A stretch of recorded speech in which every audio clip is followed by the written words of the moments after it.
So we are starting immediately, and take note that this meeting is being recorded. And so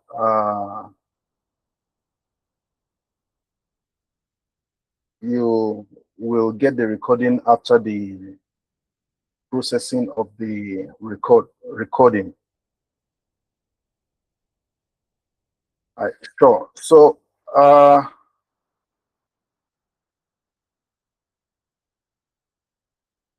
let's see. I hope everybody is in now.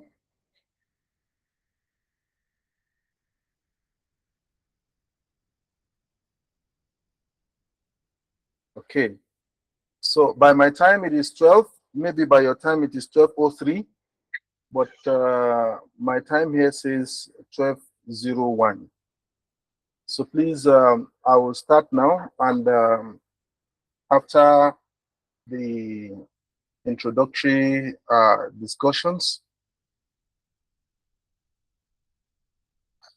I will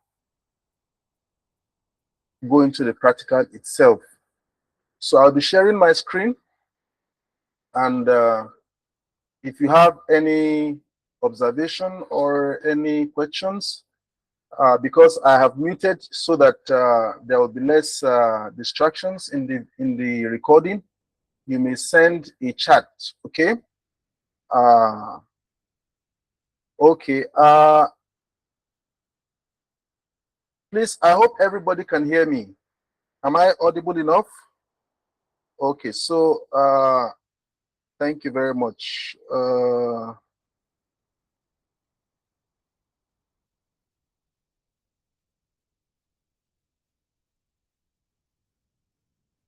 Okay, since everybody can hear me, if you cannot hear me, you can put something in the chat box. I'll probably see that and respond.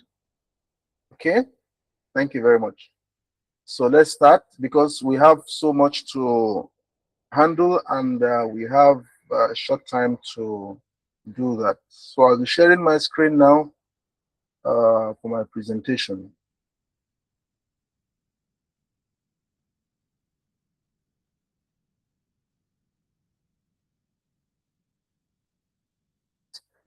Is my screen visible?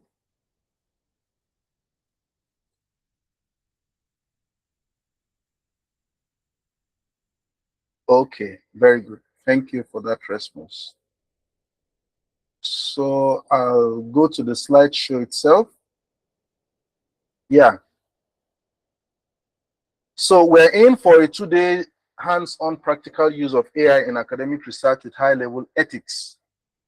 And one thing I want to tell you is that AI will not replace humans, but humans using AI may replace those who do not.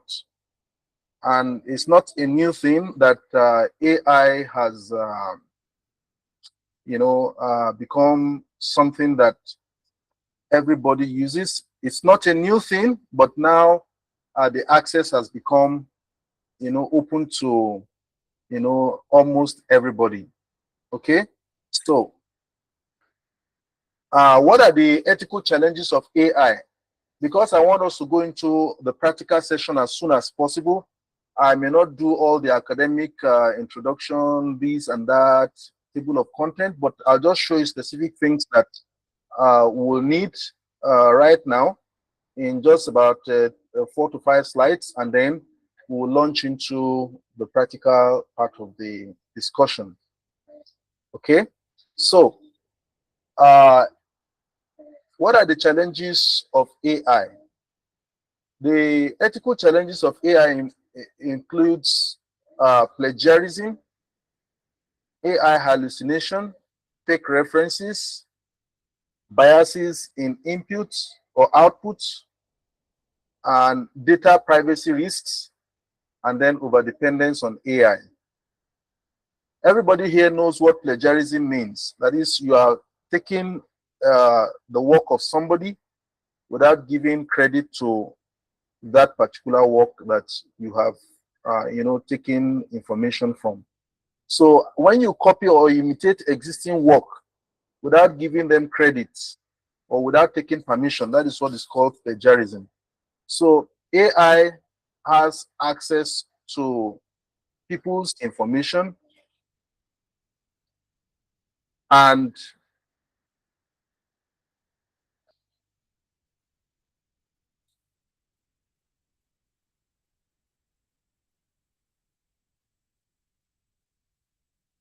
therefore, because people have information to, people have access to, AI has access to, tons of information, large number of information, and they are not able to give credit to whoever has given or written that information. That's why one has to be careful about the use of AI. Number two is hallucination. What is hallucination? A lot of fabrications, AI can fabricate things, bring in things that you will sometimes doubt why it's giving you that kind of an output. So it will generate and fabricate incorrect, nonsensical information. In fact, it will even do that with confidence, as though it was the one who generated that information. That is AI hallucination. Sometimes you give in a small information, it can elaborate it beyond, what you even require. And that's why we need to be very careful in the way we use AI. Then sometimes it generates fake references. It will even give it a DOI, give it a DOI number, give it citation names and sources. In fact, you may almost want to think that those sources are credible, but the truth is that when those sources are being checked, they appear to be fake and they cannot be assessed. So that's why we need to be very careful when using AI. Then there is bias in some of the outputs. Producing unfair or prejudiced results based on flawed training data. That's to say that if what you are searching for has a kind of training that the machine has been exposed to is false, then you will definitely get a false response. So what it implies is that AI cannot think for you. So AI or machine learning is a form of, conglomeration of different data sets brought together and then statistically or probabilistically, joined together to make meaning out of what you are requesting for. So it's not like it's by itself, it is generating those systems. So it's been fed with, certain amount of data, and it gives its results on your question based on the data it has to access. Okay, so that's why there is always bias when AI gives you outputs. Sometimes it can be correct, sometimes it can be wrong, all depending on the kind of data it's being trained on. Then there is the issue of privacy risk. You see, there is an issue of potential misuse, issue of leaks, unauthorized access to sensitive information. You see, all that we do nowadays is open. Anybody can have access to it. Okay? Why? Because privacy has become adulterated. Not everything is privacy connected. That is why I had to tell us that you should take note that this meeting is being recorded and that we jealously guard against people's, privacy. So whatever you are going to put out here, whatever you are going to do in this meeting, please be very careful about your privacy, okay? And we're also trying as much as possible to be careful about your privacy so that nobody comes in and steal information from anybody, okay? Then there is this problem of overdependence on AI. Overdependence, excess reliance, will lead to reduction in critical thinking and human skills. So if we unnecessarily rely on AI, then we might fall short of issues that I have just mentioned now. Therefore, we need to be very careful how we use AI. And I'll be showing you a few things that will help you and on how we can responsibly use AI as students and as professors and as lecturers. So there is the ethical part of it and there is the unethical part of it. The ethical part of using AI for students, we can use that to learn concepts, okay? But in learning those concepts, we must have the background information about those concepts, okay?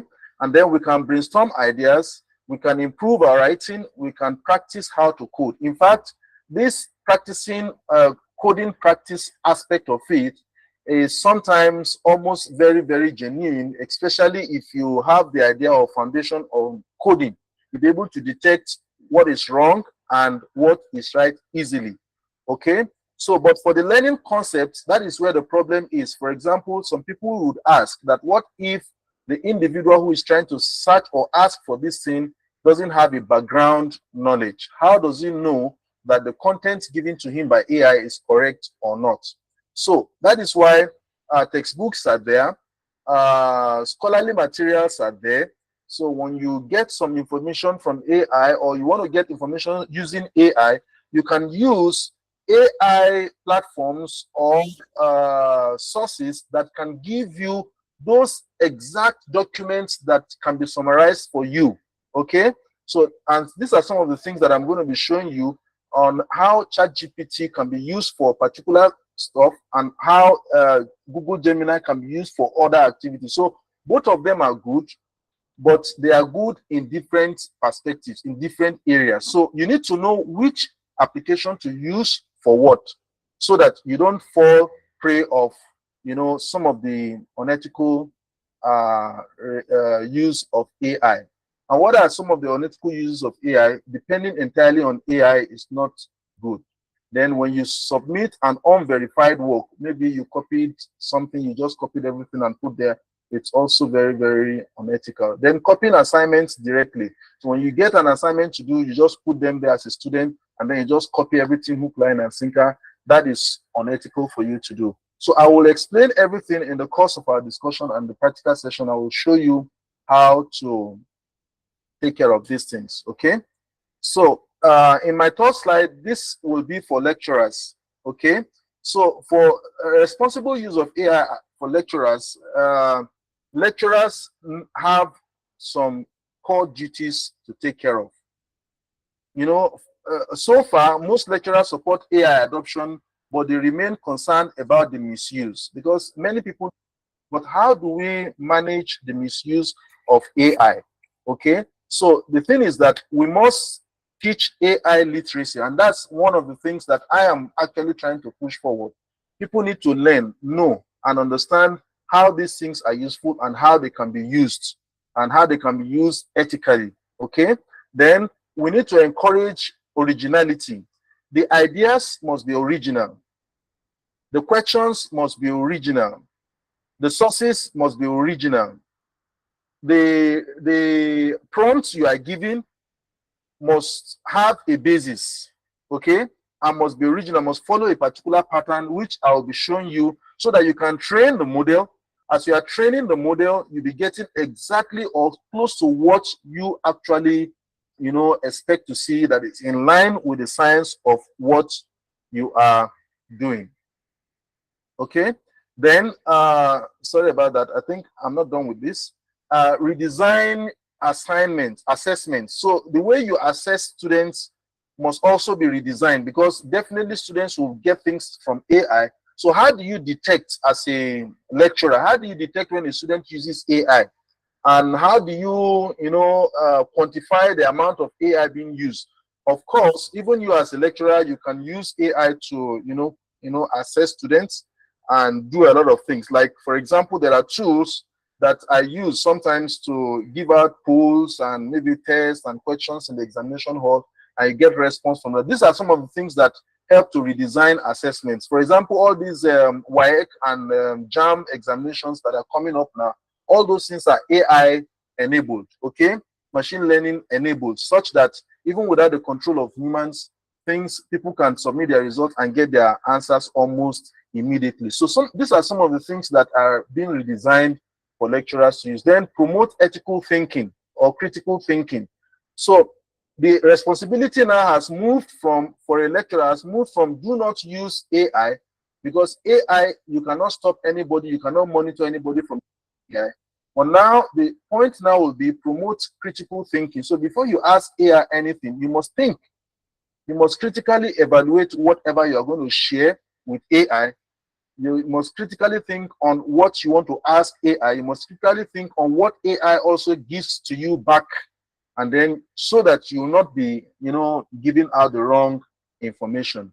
Then the use of AI transparently. I will also mention a few details on this in the next slide. So now, is my slide still showing? Okay, so please, if you are not able to see the slide, please refresh. Okay, yeah, some people are seeing the slide, but some are not able to see the slide. Refresh. I will try to admit you. Okay, I'll try to admit you. When you refresh and then you are requesting again, I will try to admit you. So if you find that you are missing out from the audio, or you are missing out from text, please just let me see, or let me know. Okay, so I'll admit you again. Okay, yeah.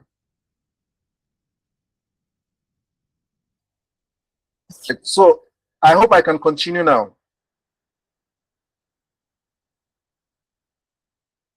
Good. So Google Gemini and ChatGPT are the two we are going to discuss today, and tomorrow we'll discuss the other two. So I want to show you the interaction between Gemini and ChatGPT, that you can actually, what you can really leverage from the two of them to make sure that you get the right results that is required. Okay, so from your screen, you can zoom in your screen so that you can see the figure. In case you are finding it difficult to see what I am sharing, you can zoom in so you can see, the screen better. So for Google Gemini, it's very, very good in managing and synthesizing web documents. Okay, now the reason is this, and let me tell you the truth. I trust Google Gemini much more than I trust ChatGPT in this aspect. The reason is this: Google, many of us have been using Google for a very long time. Am I correct? Most documents, once you Google, you will find information. So they have a very large and vast amount of data that they can use to train their models. That's why nobody can beat them if they are able to come up with their own AI tools. And that's why Google Gemini is one of the best. It's one of the best tools that you can use for research. It can complete research workflow for you. Everything from beginning to the end. From beginning to the end.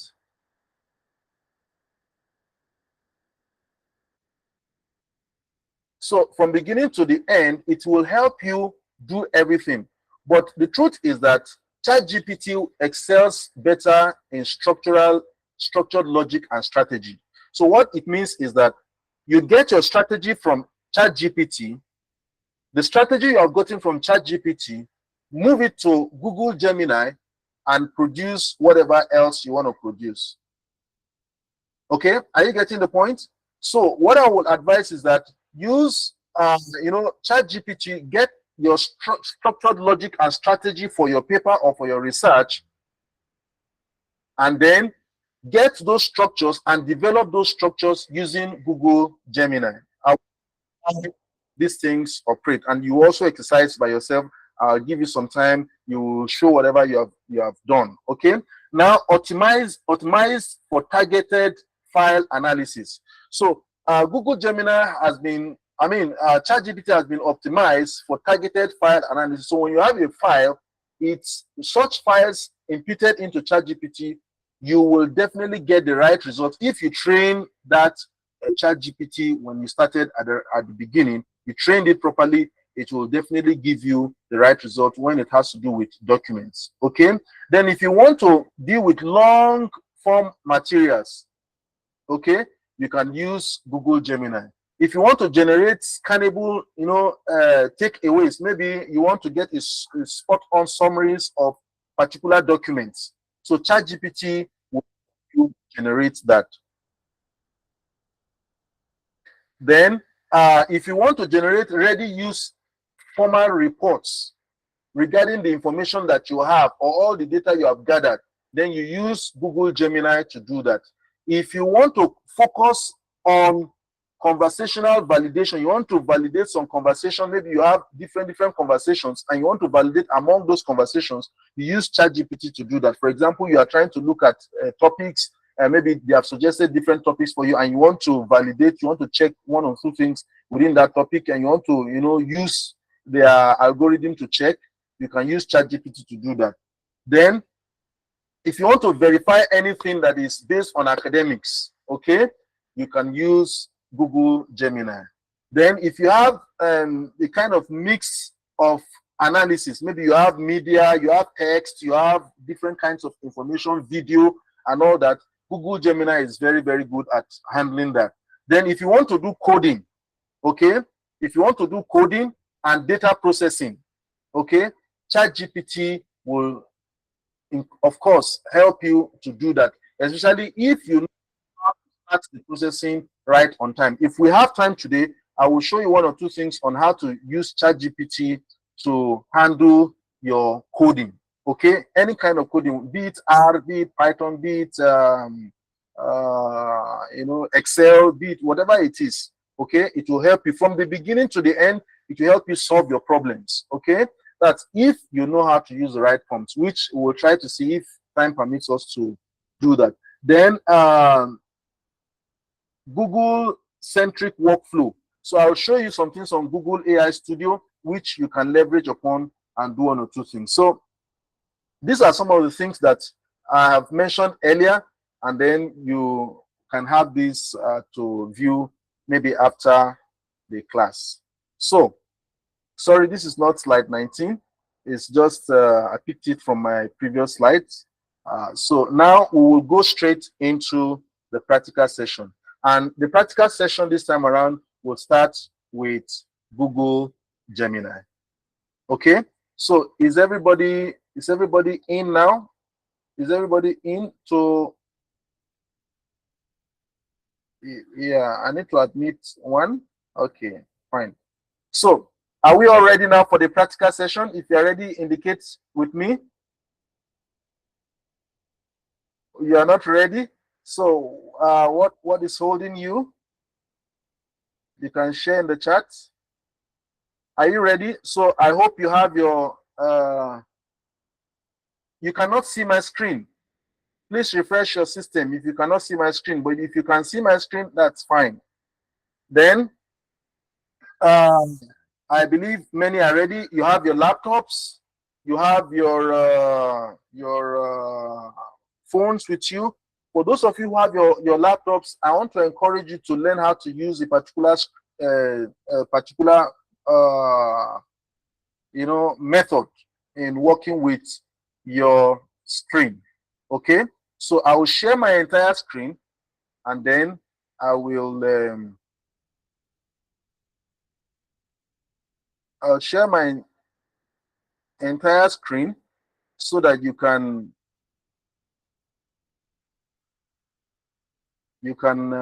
see a few things that I'd like to share with you in the course of this program. Okay, I hope my entire screen is now visible. Very good. So now you can see my current page, right? So very good. Now, if you have an updated, let me just show you one or two things that will be helpful for you in the course of this practical session. If you have an updated Google Chrome, because I'm using Google Chrome, and that's what I've suggested that we should all use, there is an icon here. Okay, you'll see an icon here that is open tab in split view. So what it means is that instead of going off and on from what I am discussing and what you are viewing, you can click on this open split view, and therefore two screens will show at the same time. Okay, so when I click on that, the current screen is on my left, and then it's now asking me to choose a tab, to add to split view.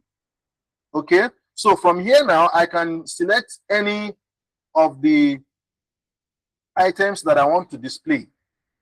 Okay, I can select any of the items I want to display on the right hand side.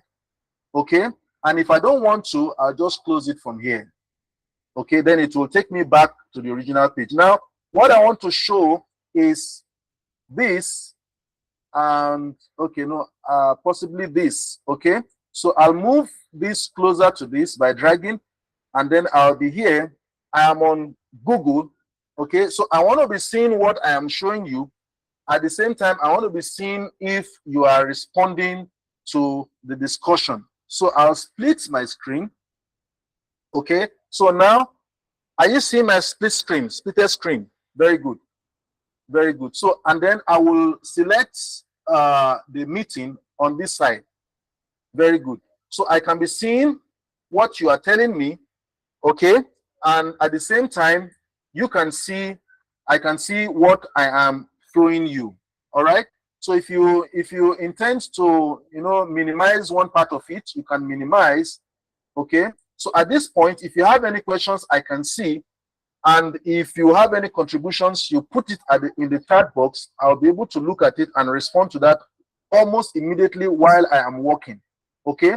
And then if you have any questions while I'm going into the practical session now, you just use any of the icons to wave. Okay. I will respond as soon as possible. So please follow me as we start. Okay. Now, this is the Google Google page. Excuse me. And we want to talk about the use of Gemini. Now, let me tell you one truth. Gemini, Google has a lot of AI tools that you can find in Google AI Studio. Okay, so there are a lot of tools. I will expose you to some of them and to at least many of them. Let me show you some of them now. When you are already logged in like this, when you come to these kind of Google apps, you click on Google Apps. Okay, so you have account, Google Search, you have Maps, you have YouTube, you have Play. All these things belong to Google. You have Gmail, you have Meet, you have Contact, you have Drive. Okay, then you can see on here you have Gemini. All right, here you have Gemini, and here you have Vids. This is a free account. Okay, you have videos. You can generate videos from slides. You can do a lot of things. Maybe that later we can talk about that. You can convert your slides into videos using this. And then this is Gemini, which we are going to be discussing. And then there are other things here. There are other things here. You have forms also. You have Google Analytics. Okay, if you want to analyze so many things, you can do that. Then you have Notebook LM. Apart from Notebook LM, there are also other tools that are more than this. So if you want to get more, you just go to more from Google Workspace Marketplace. Okay, when you get there, you can just select. Okay, you can just select. Okay, when you select whatever you need, then you will get there. All right, so right now we want to go to Google Gemini. But before we go to Google Gemini, which is this, before I click on this, let me show you another model that Google uses, and that model is AI mode. Okay, so sometimes when you want to work and you just want to get some quick feedback, rather than just getting things that come up, you just click on AI mode. Okay, so when you click on AI mode, it will say, it will ask you what you want. Now, this AI mode is not different from Gemini. Do you understand? So Google Gemini comprises, it works, you know, in loop with all the other AI models that Gemini has or is operating. Okay, so they're interwoven. So when you say AI mode, is just like using Gemini also to search things. Okay, but the interface are different. So you want to use Gemini for proper research, you just go to the Gemini itself. If you want to go to AI mode to search for documents, to search for files, unlike before, you just put your search whatever on Google, the old method, You just put whatever you have there. It will just give you documents like that. But in this case, you can ask directly. And you know, the way you ask also matters. All right. So when you have this, you can ask whatever you want from here. Then there is something you can also use to track whatever you are doing. So if you want to actually be working with this, you need to have a thread. Okay. Or you can check this also for your history. Okay. For me, this is a new site I have not used for anything. Okay. So for example, can somebody suggest to me one topic I should put here to ask, and then I will tell you, you know, what the way you should ask that question. Any quick one on the chat? You're able to send the chat very quickly. The first chat is what I will use. I want you to interact quickly if you can. Anybody?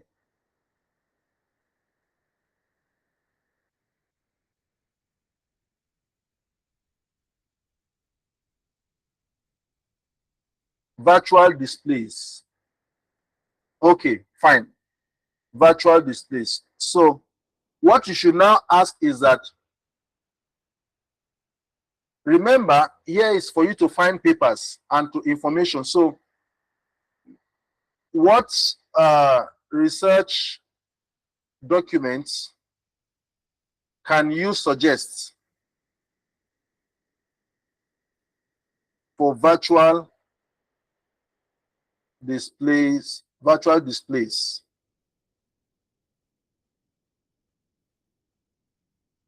Show 2 lines only of comments and links. Let me say, and 10 links, 10 original. Okay. So now I'm already showing you how you can prompt the AI. Okay. Are you seeing what I'm trying to ask? So the question is virtual displays. Once you put virtual displays, you will just get things that are not necessary and things that are not right. Okay. So there is a way you have to ask, and this is what I am showing you now. Okay. So what research documents can you suggest for virtual displays? Show 2 lines of comments and 10 original links for this while acting as a display engineer. Excuse me. Okay, so now you're telling the AI that, okay, act like a display engineer. You can even do that, write that from the beginning if you want. You can say act like a display engineer and do that. Then you just run that. So all right, now you can see what it's saying. I said, it says, hello, as a display engineer focusing on near-eye optics, micro displays, and spatial computing, I have curated 10 foundational and cutting-edge research documents essential for understanding mechanics of virtual display. So you can see it's showing you this. Now, the reason why I told you that earlier I trust Google Gemini for obtaining correct documents is because they have vast access to all this information. Now you can see that it is highlighting this. You can now see, once I put that, you can see it's showing me Nature paper.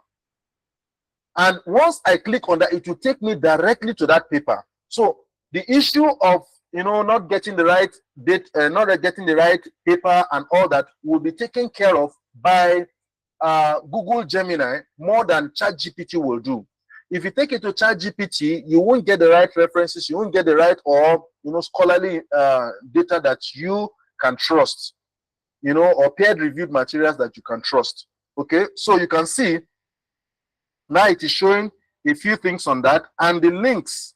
Okay, so if you want to confirm, excuse me, if you want to confirm, you can see even below that it is showing you some of those information. Can you see that? Some of the links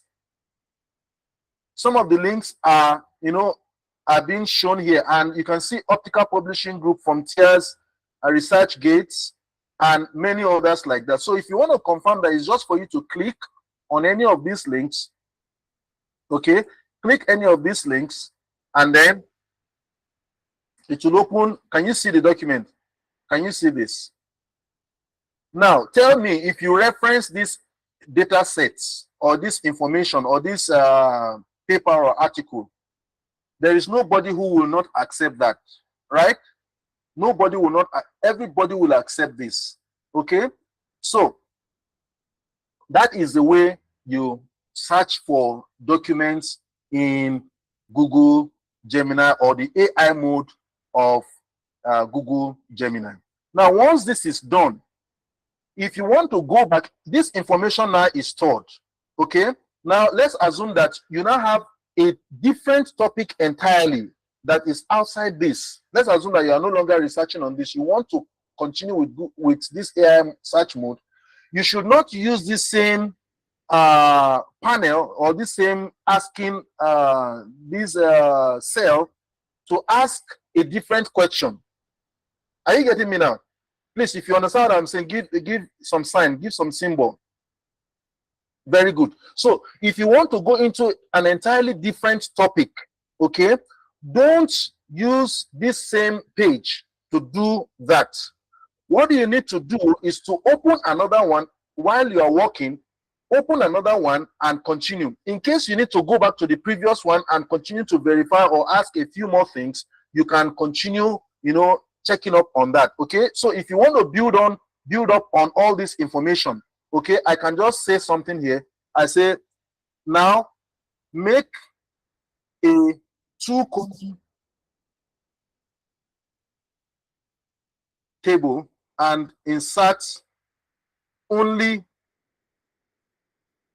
the references. Okay, can you see that? It says, now when I say now make a two-column table and insert only 2 references. Okay, somebody is okay. If you are not asking a question, please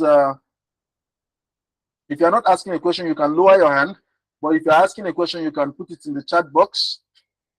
Okay, so how do I see the chat box now? I'm looking for the chat box.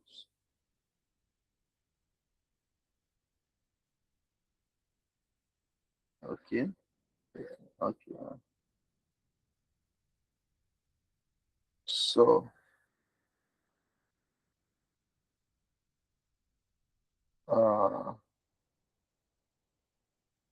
okay, fine. Yeah, found that. Okay, good. No message yet. So you can now see that it has put everything in the chat box. I mean, sorry, in the excuse me, please, in the document link. So this is the article. Once you click on this, it will take you directly to that link. So you already have information which you must not delete. So when you come here, you say new thread. So now I am done with the first set of questions. Now let somebody else ask another question very quickly. And now let's see what happens. So that way I have gotten that. Okay. Okay. Social media influence on investors' decision in emerging economy. Okay. So I pick that first one. I'll copy that information. Now, you remember the first one has to do with virtual displays. Now, the second question now you want to deal with is social media influence on investors' decision in emerging economy. So you will open an entirely different one such that when you want to work on the previous one, you just go back there and continue your research. So you don't have to start afresh. Okay, but if you just jam everything together, the AI or the machine will be confused and will be giving you some kind of unnecessary and things hallucinated response based on your prompts that you have given. So these are just a social media. I just give it that without telling it what exactly I want. It will just keep on giving so many things. Can you see what it's giving? Okay, just giving many things, unregulated, unstructured. Can you see that? So we need to learn how to ask such questions. And one thing about this is that whether you ask structured or you ask unstructured questions for Gemini, because it has repository of very important information, you will always get something close to, instead of just going to put Google and then getting all the references without even knowing what else is in it. Okay, so this will help you at least to work on your research. Okay, now assuming I am done with this and I want to go to ChatGPT and then I want to do other things, I'll just show you a few things here, how to navigate back. So you just go back to your thread. Let's assume that you are going back to what we have done previously. You can see what research tool document, whatever. If I click on that, it will just take me back to where that information was kept. Okay, can you see this? So I can continue with this, and then the machine will understand that now I am querying what is inside this document, and I'm following that order. Okay, so everything has to do with order and direction and well-structured information, and the way you give the chatbot the question. Okay, then you can equally do another thing. You can edit that. You can share, you can delete. Okay, you can share, you can delete.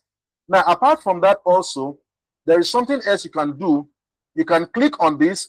It will tell you different things. If it is pro, when you are registered, you can use this. You can upload an image into this place and ask it anything.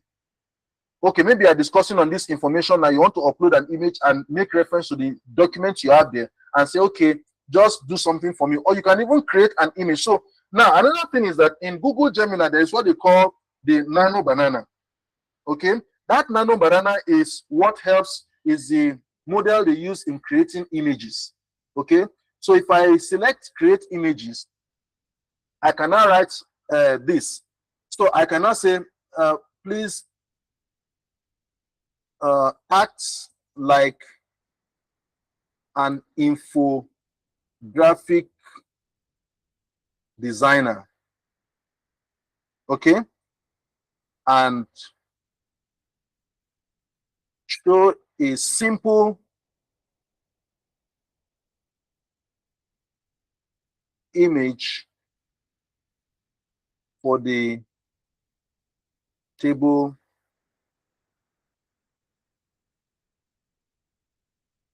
mentioned in this chart. Okay, so I'll ask that. So it will take a few seconds. You can see it's generating with Nano Banana 2. Okay, so that is what happened. So now I'll just leave this side and now go to the Gemini itself and show you the interface of Gemini, and then you can see. Can you see what is happening here? Can you see that? Advanced near eye display text. Okay, so you can see what it has displayed for you. All right, so these are some of the things that you can get. So if you now compare this with the document you have up here, okay, you will discover that inside each of these documents, it will have brought out the information that, you have to compare what is showing here and what is in the document. Say augmented reality, this retina display, these, that. So we will likely use the same figure later on for Canva and tell you how you can edit all these things. Maybe you are not satisfied, you don't like what is here, you want to edit it and then use it for your paper or for your document, or you have given some data or something you want to edit. You don't want to give your original data for it, so you can just give some kind of, so that just kind of assumptions, change some information so that your privacy is not compromised. Give that information, then you can take that out, put it in Canva, edit it. That one, is a little bit more personalized. Your data is a little bit secured. You can use that, rearrange your data, your figure, and then you can use. Okay, so this is one way to use that. Now let me go back to Google Gemini itself. Okay, now I'll click on Google Gemini. I click on Google Gemini, and then you'll see the interface of Google Gemini. And then we will ask almost the same question. Can you see that? You can see the interface of Google Gemini. Now it's showing you Google Gemini. And when you click on this plus button, it will show you things that you can do. Now, here you can import files. You can import from your drive. You can import from your photos. You can also open notebooks. Now, these notebooks is the notebook LM I mentioned earlier. Okay, so everything you can now see is interwoven. Okay, so you can also have canvas. If it is canvas, you can code, you can write or make slides from this canvas. Okay, so let's just pick this canvas. Okay, now can somebody else give me something you want me to prompt, so that we will now create, you know, a prototype of slide for you on that very quickly? Anybody? Okay, very good. Effect of phonics identify seed on male fertility on this. Okay, so you cannot say you now you you are a slide presenter. Okay, now you are telling me that you are a slide presenter. Okay, so say create only 4 slides on the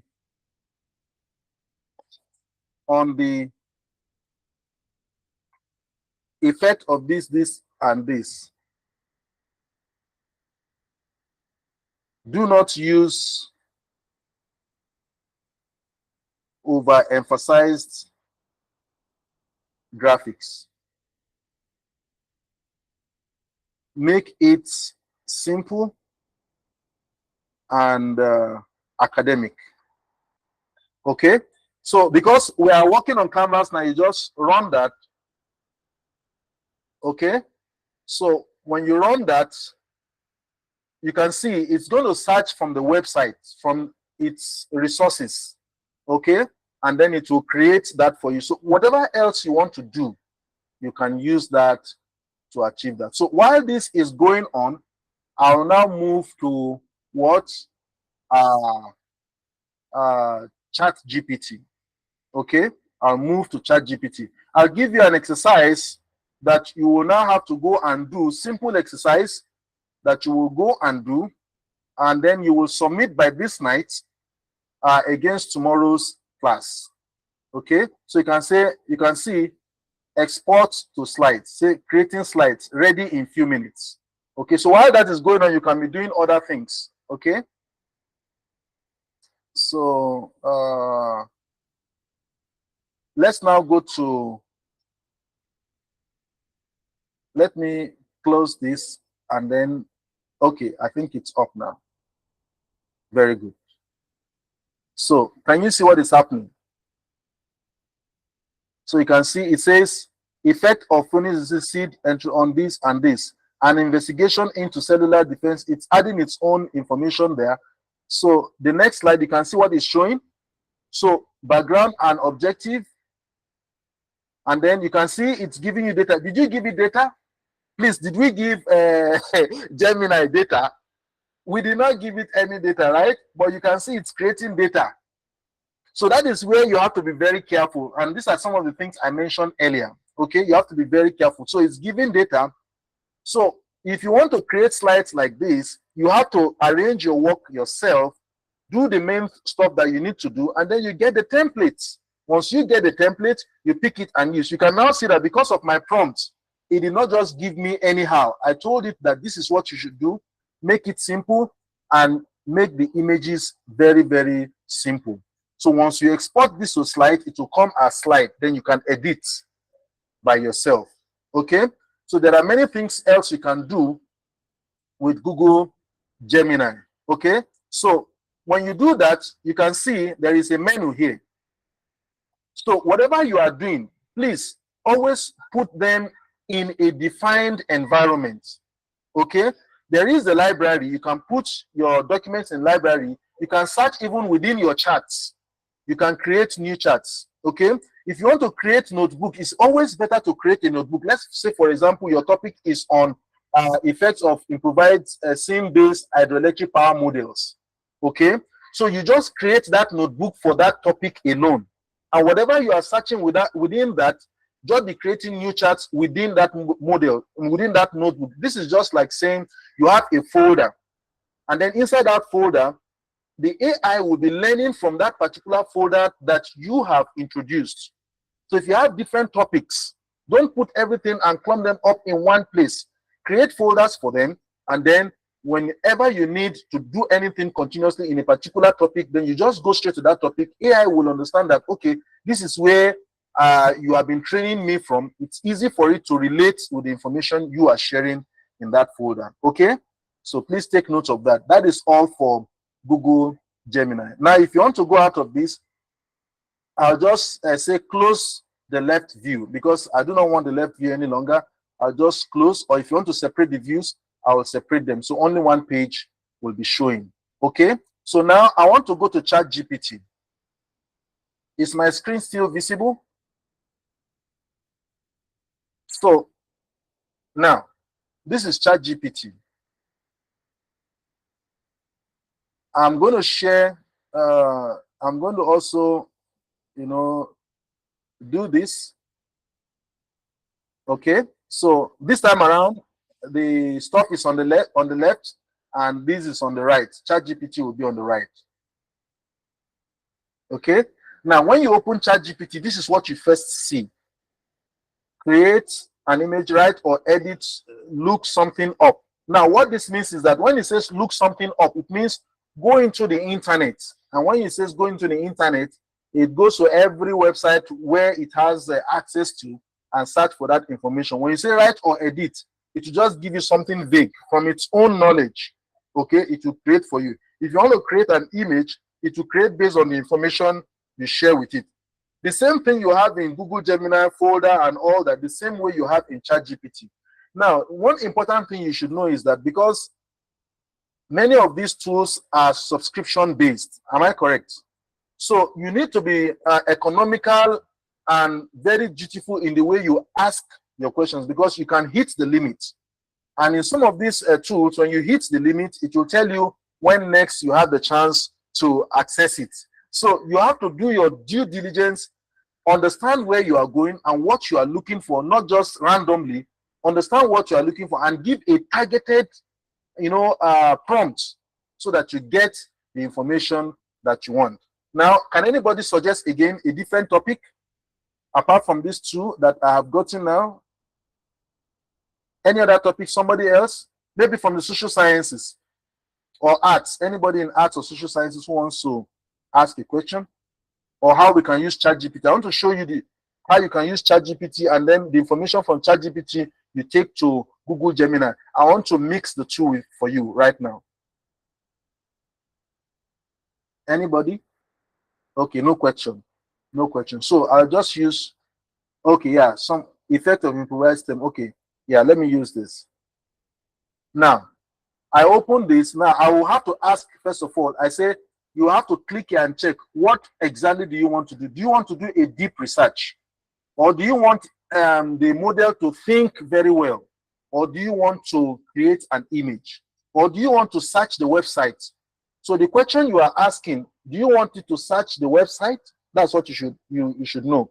Then do you want to start from the project? Maybe you see, I have several projects here. I use ChatGPT. I cannot deny that. I use ChatGPT, but I use it for very, very important, things that I think that will hasten up my work. So do you want to, like now, I have incorporated Canva and GitHub and OpenAI platform into some of the stuff I do. So easily it will go into that tool and do whatever I want it to do for me. Okay. Do you want to do deep search or deep thinking? So can you suggest to me, Dr. Ephraim Zakni, so which aspect of Google do you want me to, of ChatGPT do you want me to use based on all these things I've mentioned? Can you specify? Do you want deep thinking, or you want deep research or web search? Am I audible? Can Dr. Ephraim Zakni hear me? Okay. Okay, she's not hearing me. So let me just go ahead with ordinary ChatGPT without any of those formats. Okay. Okay, deep search. Kasim has asked for deep search. Okay, so let me go to deep search. Now, it has given suggested titles. Now you can see that these are suggestions based on some of the things I have been doing myself. Okay, so what I will now ask is that I'll just put this here. Now, remember I said, who can tell me in the chat box what way you should use ChatGPT for majorly? Who can tell me what you should use ChatGPT for majorly? Please put it in the chat box. I made mention of what you should use ChatGPT for mostly.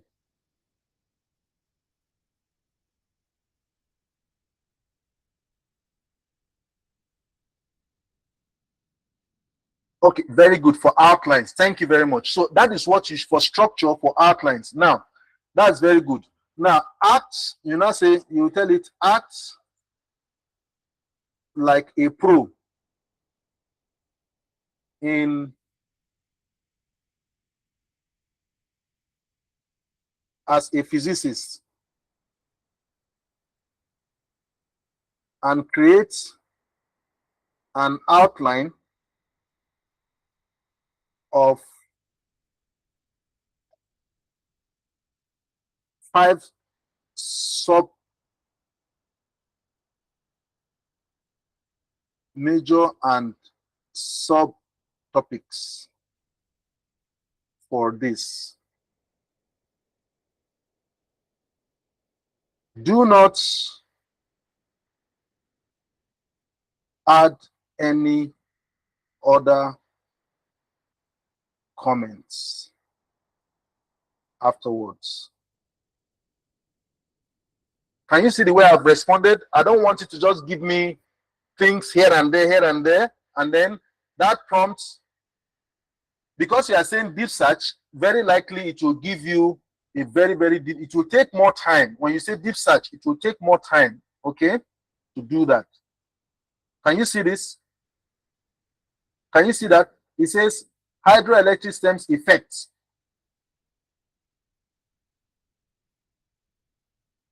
Okay, so let me open this properly, and so that you can see before I respond to the comment here. Let me unpin. Let me close the left view.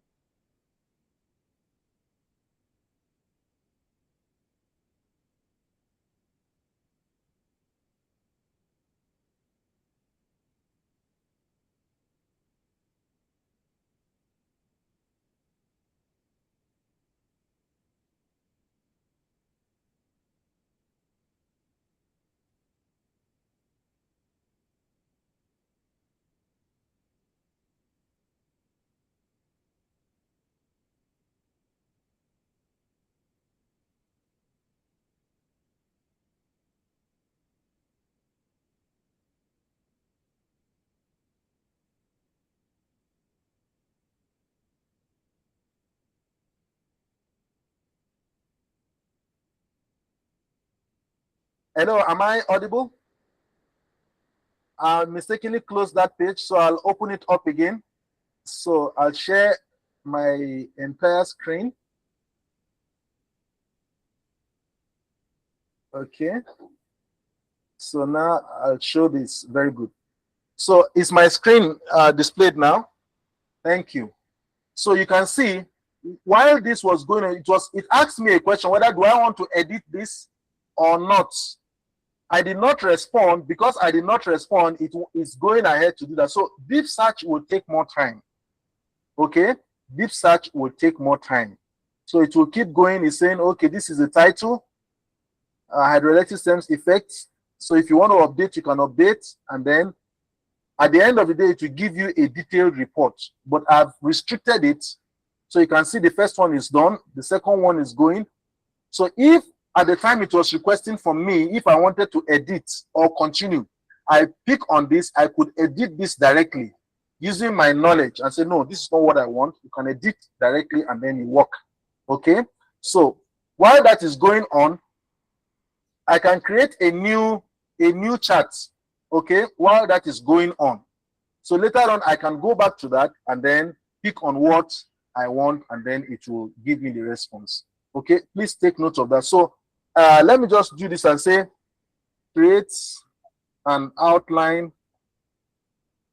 for, please, sorry, the person who asked the question on the chat, I'll go back to that and see If I cannot get that, please, you may help me by resending.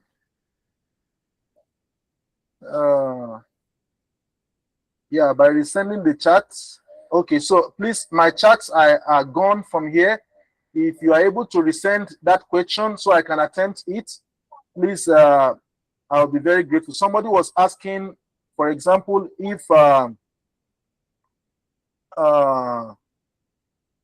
for example, if you already have something in the folder, and then can ChatGPT understand what it's there in that? Yeah, thank you. If one has been working on a topic set in a notebook, does the Gemini learn from previous chats? If yes, can you use the response directly since it is coming from your follow-up training or discussion with the AI? Will it be flagged for AI content in one's research? Yes, it will still be flagged. Okay, that's not the end of it. Once you have done all this, there is still one more thing you need to do. One more thing you need to do, you need to now write it in your own understanding. I will teach you and I will show you how to do that before the end of the class tomorrow, okay? So now I'm just showing you the tools. I'm showing you how you can navigate and showing you how you can use the best prompts on how you can prompt and what is good for the order. Okay? So this is, okay, yeah. So can you see this now? So you can see it says outline, effect of improvised this, and then it's giving you this. All right, can you see all the following outline? It's giving you a very long scope, chapter 3, chapter 4. So from here, you can just say reduce outline to 4 main topics and 3 subtopics for each. No further comments.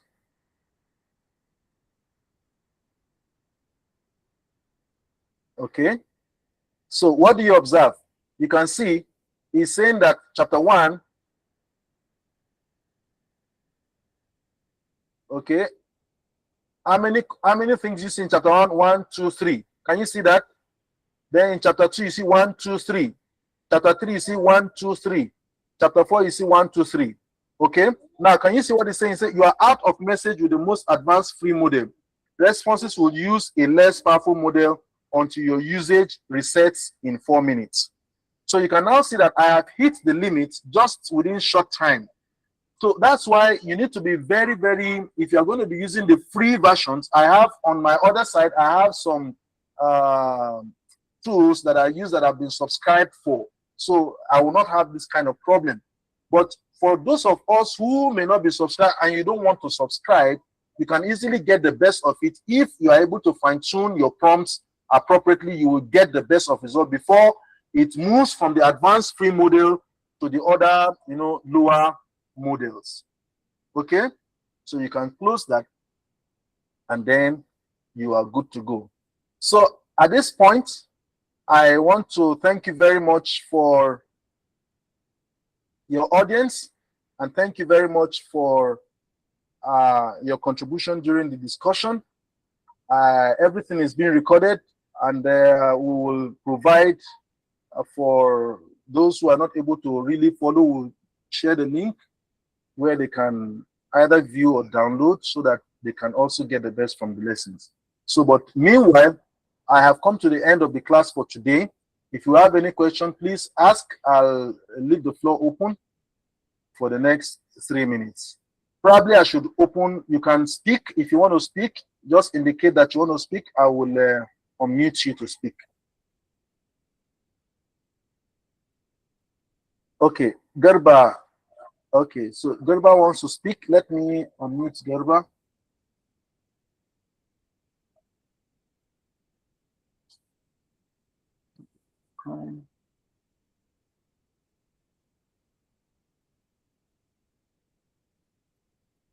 So, Garba, your hand is down. Can you raise the hand again? Okay, fine. So I'll ask you to unmute.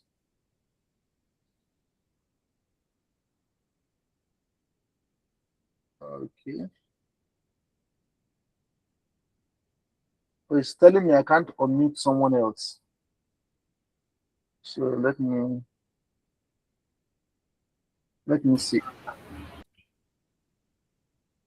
Is your microphone on now? Garba? Is your microphone on?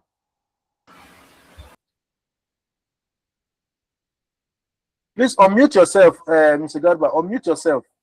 Try and unmute yourself if you can from your end. I thought I set it to. Okay, I guess.